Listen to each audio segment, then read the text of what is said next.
We are now on the record. This is the Kentucky Public Service Commission. My name is Michael Schmidt. I'm chairman of the commission. Vice Chairman Robert Cicero is not here this morning, but will be watching this proceeding, which is streamed live over the internet, and he will participate in any decision that is made in any of the cases that are heard today.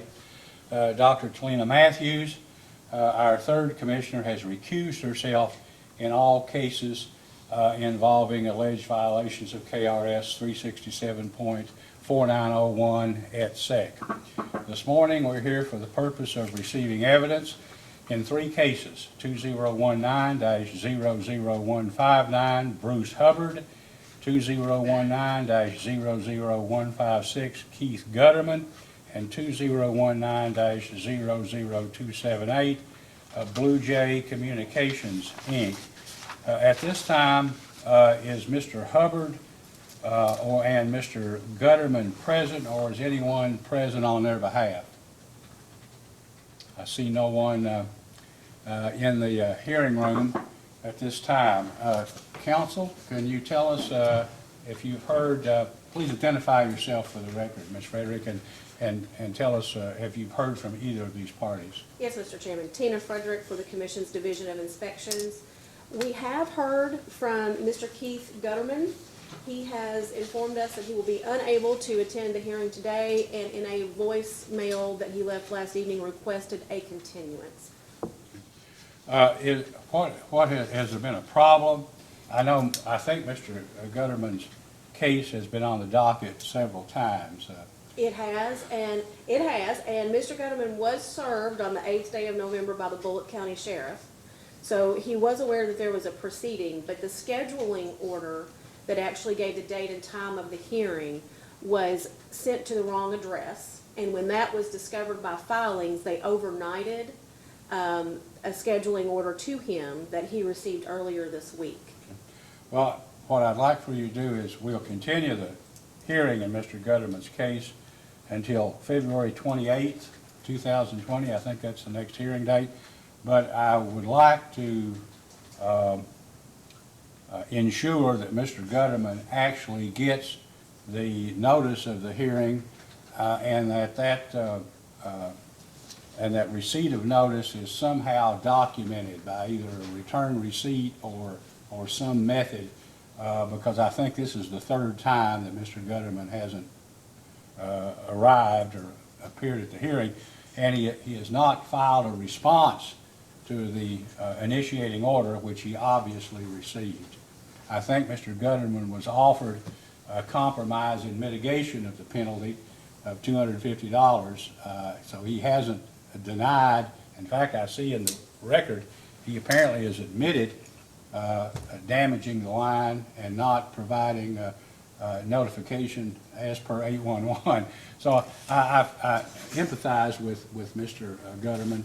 But on the other hand, I think I want to make sure that he's either here on February 28th, that his case has either been resolved by settlement, because I think we need to move forward and get this off the docket. I agree, and yes, Mr. Chairman, we will reissue a scheduling order with that February date, and we will make sure that proof of service is filed into the record for that. Thank you. Okay. Have you heard anything from Mr. Hubbard? I think Bruce Hubbard, he's been on the docket before, and I think perhaps previously there was not evidence of service of summons, but the file appears to indicate that Mr. Hubbard has been served. Is that correct? Yes, Mr. Chairman, he has been served. And do you have any reason to believe that he has not received notice of the hearing this morning? No, I have no such reason. No And he reason. hasn't called in or contacted? There's been no contact. Right, well, we'll, I guess, begin taking evidence in Mr. Hubbard's case in absentia if he doesn't appear in a few minutes. But we'll move on to the next case of 2019-00278, Blue Jay Communications, Inc. Mr. Williams, would you please, for the record, identify yourself and your client? Yes, sir. John Williams, Lexington, Kentucky. I'm the attorney for Blue Jay Communications, Inc. Hey, it's good to see you, Mr. Williams. Good to see you again, Mr. Smith. And on behalf of staff? Tina Frederick on behalf of the Commission's Division of Inspections. I understand that the parties have agreed to I'm sorry? Do you want to start another video for Blue Jay, or do you want to just continue going? Let's just continue Okay, this, sounds good to me, since it's because so short. then we'll start another one for Mr. Hubbard, Okay. whether or not he shows up or not. Okay. All right, Mr. Williams, I understand the parties have executed a stipulation of fact upon which it has been agreed that the case will be decided. Is that correct? Yes, sir. The parties got together yesterday with the attorneys on the phone, and we hashed out what we think are the material facts, and we determined that we're in agreement as to those facts, and that it's really a legal question at this point. Okay, Ms. Frederick, is that correct? Yes, Your Honor, that is accurate. I'd like to ask a couple of questions, and we could either do it by a revised stipulation or just agreement here, if that's possible, parties agree. At the time the line was impacted, did the line contain natural gas, and did natural gas escape into the environment? It is my understanding that it did. And I haven't seen any other lists, so I don't know. Is this the first alleged violation of Blue Jay, of the act, or has Blue Jay had other incidents that? It's my understanding this is the first alleged violation. Is that Okay. correct? Is that correct? That is correct. The first and the only to date. Okay, all right, well, thank you. I understand, Mr. Williams, that you probably would like a briefing schedule. Yes, sir. I think it would be Okay, helpful. how much time would you like? If we could have 3 weeks, I think that All would right, be ample all amount of right. time. I'll calculate, I don't know what 3 weeks is, let's see.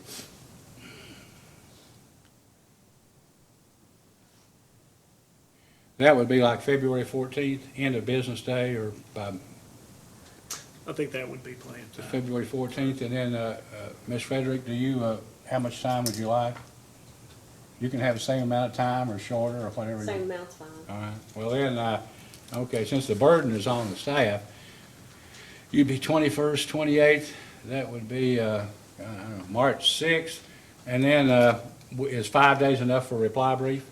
Yes, sir. Okay, well then, we'll enter an order later this morning that establishes the briefing schedule. All right, is there anything further, Mr. Williams or Ms. Frederick, that you'd like to bring to the attention of the commission? Just a question, with the burden falling on the inspections office, They ought to file the first brief. they'll brief first and Yeah, then we'll yeah, brief. so that's right. So we just switch it, and you'll file the first brief, Mr. Williams will file the second brief, and then you'll get the 5 days to reply, okay? All right, thank you. Anything further? No, sir. All right, in that case then, insofar as the Blue Jay Communications Inc. case is concerned, counsel, you may be excused if you choose. Thank you, Mr. Chair. Thank you. Good to see you again. Good to see you.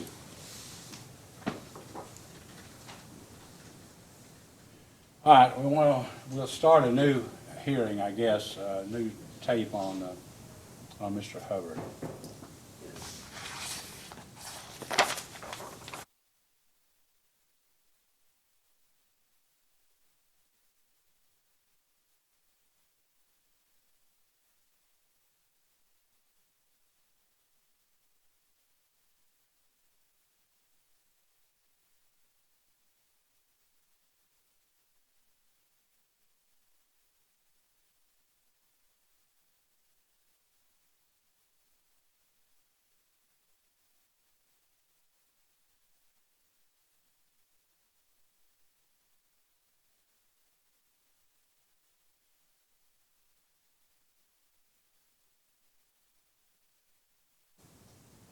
Okay. So whenever you're ready. We're now back on the record. And the commission will call case number 2019-00159, Bruce Hubbard, alleged violation of the Underground Facility Damage Prevention Act. In the initiating order, it is alleged that Mr. Hubbard, on or about August 4th, 2018, at 65 West Lane, Moorhead, Kentucky, damaged a natural gas pipeline owned and operated by Delta Natural Gas Company. The violation is alleged to be of KRS 367.4911, parentheses 1 in parentheses, parentheses A in parentheses, each excavator or person responsible for an excavation, planning excavation, or demolition work shall not less than 2 full working days nor more than 10 full working days prior to commencing work, notify each affected operator of the excavator's intended work and work schedule. Contacting the applicable protection notification centers shall satisfy this requirement. Once again, we called this case earlier, and no, Mr. Hubbard was not in the hearing room, and no attorney or anyone else answered or responded on his behalf. So once again, I would ask, is Mr. Bruce Hubbard or any attorney or anyone else on behalf of Mr. Hubbard present here this morning? There being no response, it appears that Mr. Hubbard has chosen not to appear. Counsel for staff, could you please identify yourself for the record and your client? Yes, Mr. Chairman. Tina Frederick on behalf of the Commission's Division of Inspections. Have you heard from Mr. Hubbard? Your Honor, we have not heard from Mr. Hubbard. However, in the record, we have filed proof of service. He was served by the Rowan County Sheriff on the 8th day of November 2019. And from what I've seen in the record, Mr. Hubbard has not filed a response to the initiating order which alleged his violation of the act. Is that correct? That is correct. He has not filed a response. All right, so since Mr. Hubbard apparently has been served and has chosen not to be here this morning, Ms. Frederick, if you have a witness to call, you may do so at this time. Thank you. Mr. Chairman, the Division of Inspections calls John Lyons.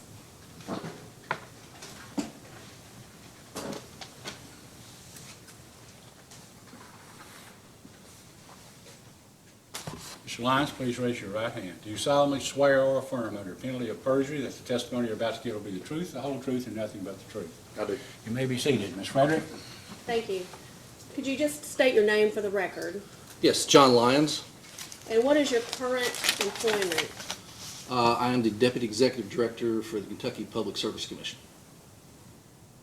And what, if any, affiliation do you have with the Division of Inspections? I am also the Acting Director for the Division of Inspections, overseeing the programs administered by that division. Okay. And as it relates to the Underground Facilities Damage Prevention Act, what is your role and your responsibilities? I directly oversee the investigation staff and also work with the staff attorneys on the investigations and enforcement and compliance actions of that program. Have you ever had occasion to personally investigate any incidents of damage to an underground facility? Yes, early on in at the initial stages of the program, I did investigations. Okay. Are you familiar with an incident of damage to an underground natural gas facility that took place August the 4th, 2018 at 65 West Lane, Moorhead, Kentucky? Yes. May I approach you? Yes, you may.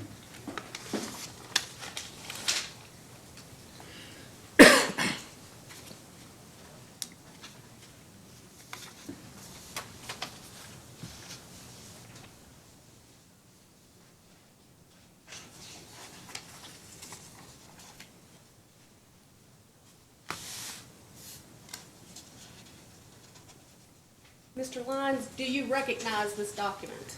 Yes, I do. Does it appear to be a true and accurate copy of the report from Delta Natural Gas that was received by the Commission's Division of Inspections? Yes, it is. And can you summarize this report for us? Yes, as required by CARES 367, the gas operators are required to report any damages to natural gas lines that they own. In this case, and as you stated, on August the 4th, a damage occurred at 65 West Lane, and Delta reported it on August the 8th, 2018. This was a little bit confusing early on because there was some information that Delta initially provided that wasn't associated with this damage. That being the dig tickets, the 811 dig tickets that was provided, actually was for an excavation that was occurring close by to where the damage occurred and from this excavation done by Mr. Hubbard. Okay, subsequent to their submission of this report, did Delta provide you additional information about the location? Not initially, but later on, we've ascertained from Delta that the location of the incident was originally correct, 65 West Lane. There was a little confusion about the address of Mr. Hubbard being 75 West Lane. What we have since gathered from the operator is that Mr. Hubbard actually owns at least 2, maybe 3 properties on West Lane, including 65 and his residence of 75. That being a little bit confusing, depending, since he is the homeowner, we have gotten the gas line diagrams from Delta, and also a markup of an aerial photo showing where the lines are, where they lay, and where the damage occurred, which was directly behind 65 West Lane. Thank you. Your Honor, may I approach again? Yes, you may. Okay.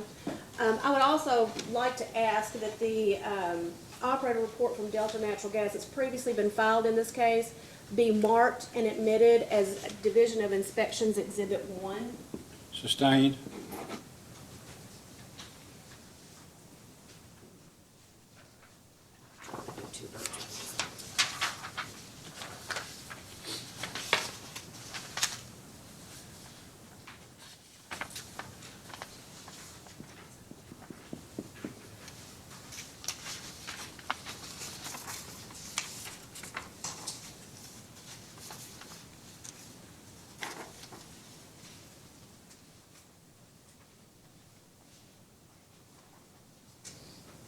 Mr. Lyons, do you recognize the diagram that seems to have addresses? It's got West Place Drive at the top right-hand corner. Yes. Can you explain this document to us? Yes, this is the diagram that I requested from Delta. This was not originally provided. Oftentimes in our investigations, we do ask for additional information from the operator. In this case, to properly ascertain exactly where the damage occurred and what residence or what address it was associated with, I did request this. These are Delta's lines. The red lines on the paper show a 2-inch main that goes along West Place Drive and then also extends, I believe that's, I don't know exactly what direction it is, but on the page you can see it extends down from West Place Drive and shows the area where the damage occurred. Okay. Thank you. Mr. Chairman, this has previously been filed. I would like to ask that it be marked and admitted as Division of Inspections Exhibit 2. Sustained. Now, Mr. Lyons, can you look at the aerial photograph Yes. that I handed you Yes. and explain this photograph to us and any significance of the notations that are made on that photo? Yeah, there's a couple of things. I did originally add this aerial photo to my investigation early on. I'm familiar with the area, and I was interested to know exactly where the area was in relation to Moorhead, Kentucky, and also to understand exactly the difference in where the addresses were. You'll notice that 65 West Lane is indicated on the map by Google Maps. Often these are not exactly correct, and this is a perfect example of that. You'll see 65 West Lane at one point along West Lane there, but Delta, I sent this aerial to Delta to have them actually draw on the map exactly where the damage occurred and where the addresses were that they were familiar with. and you can see that they point out 65 West Lane and 35 West Lane, and then they have an arrow indicating where the damage occurred in the line, which does match the diagram that they sent us. Okay, so just to clarify, the hand notations that are on this photograph were made by Delta employees? That's correct. Okay, thank you. Mr. Chairman, I would like to say that this has previously been filed, but I would like it to be marked, if possible, and admitted as Division of Inspections Exhibit 3. Sustained. May I approach one last time? Yes, you may.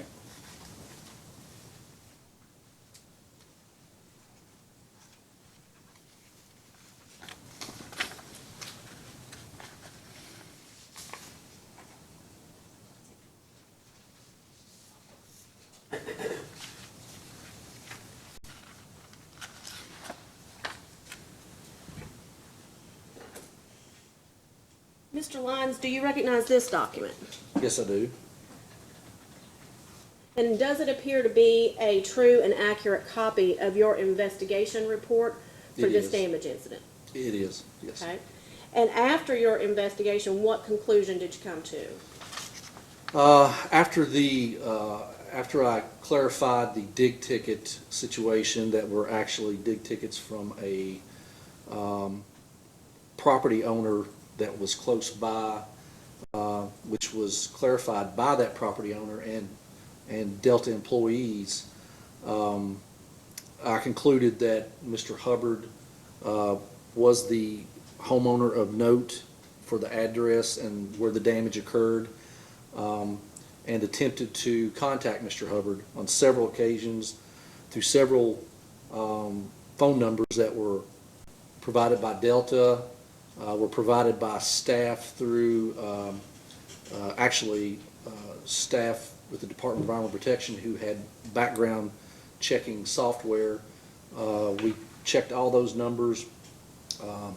Interestingly enough, the original number that was given to us was in service at the time, and it was, when I called it, an answering machine identified it as Poor Boys Custom Design. I left a message on that number, on that answering machine, and also I found a Facebook post or Facebook account that identified Poor Boys Custom Design, and Mr. Hubbard was apparently the owner of that business and the owner of that Facebook account, which as of yesterday still exists. I did try to call that number once again. The next time I called it, it was disconnected after the initial attempt. We tried several other numbers that we had obtained, and most were disconnected. I was able to leave one other message on one other number, but never received any response from Mr. Hubbard through all those attempts, and ultimately decided to send a demand letter to Mr. Hubbard with a penalty and the opportunity to attend remedial training, which we offer first-time offenders. Was that sent by certified mail or regular mail? That was originally sent by regular mail. Okay, did you receive any response? No, I did not. Was it returned to the commission in the mail? I don't recall, no, not to my knowledge. I don't think it was. Okay. And according to Delta Natural Gas, what was the means or how did the damage occur? After I was on the phone with the other property owner who was involved with the dig tickets that were submitted by Delta, the Delta employees that were on the phone with me and the other property owner indicated that the damage was caused by the construction of a remote control track. I assumed that it was Mr. Hubbard was building a track to potentially have races of remote control cars, which at the time was, I think, a pretty popular thing that was going on. I'm not sure if it is anymore, but that was what was caused. That was what excavation that caused the damage. Do you know what tools or equipment were involved in the excavation damage? Delta reported it was a mini excavator installing a drain tile originally, but I think that was the confusion originally, that the drain tile that was being installed was that of the other property owner and not associated with this damage. I'm confident that it was a mini excavator, that's what Delta reported caused the damage. Was there any locate request made to 811 for 65 West Lane? No, there wasn't.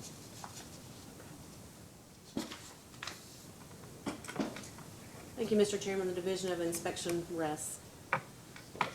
Mr. Lyons, was the gas line that was impacted and severed, did it contain natural gas? And if so, do you know if natural gas escaped into the environment? Yes, on both accounts. Other than this incident, is there a record that Bruce Hubbard basically was involved in any other alleged violation of the act? No, not to date, sir. So this would be, if proven, would be his first offense, Yes, is that sir. correct? Yes, sir. And once again, as I understand it, Mr. Hubbard has been served with a summons, a copy of the initiating order, and has been notified in writing of the hearing date this morning. Is that correct, Ms. Frederick? Yes, Mr. Chairman, he has. All right, if there's nothing further, we will review the record and the testimony and hopefully have a final order out in the case within the next week. Is there anything else, Ms. Frederick, you'd like to bring to the attention of the commission? Nothing further. If not, then this hearing is hereby adjourned.